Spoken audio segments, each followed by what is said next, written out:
Two historic sites in Brigham City are being sold off after a series of fires, and safety concerns made it nearly impossible to preserve them. Northern Utah specialist Mike Anderson talked to one of the former owners and one of the new owners about the future of this area.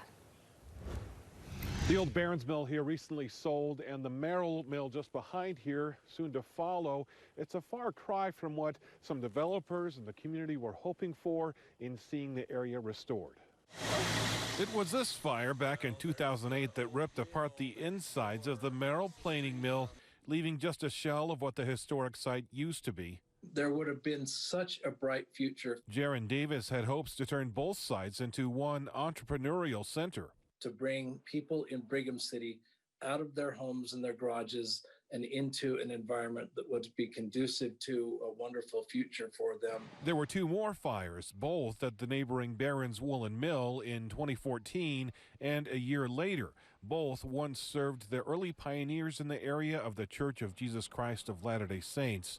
Both have very little left behind, and Brian Barron has a lot of memories here too.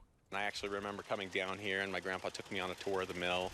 Yep, he's one of those Barons. The Wollen Mill was a big piece of his family's history. But I remember when he said he was going to sell it, I started saving my pennies in my piggy bank because I wanted to buy it.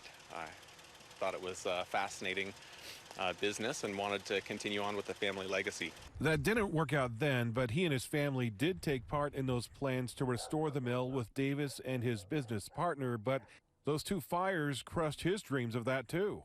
My grandpa and his brothers, they were pretty heartbroken to see the pile of rubble. But Brian Barron is now the new owner of at least this site. His plan is to clean up the area and build a home for his family, preserving what little they can in the process. The original mill was built in 1870, and that cement pad that it was built on and some of the sections of the original rock wall are still standing. Maybe not ideal, but he's glad it can at least be back with the family. And the Merrell site back there currently up for auction by the city, but there's not much left there. The city administrator says it's pretty much a flat plot of land.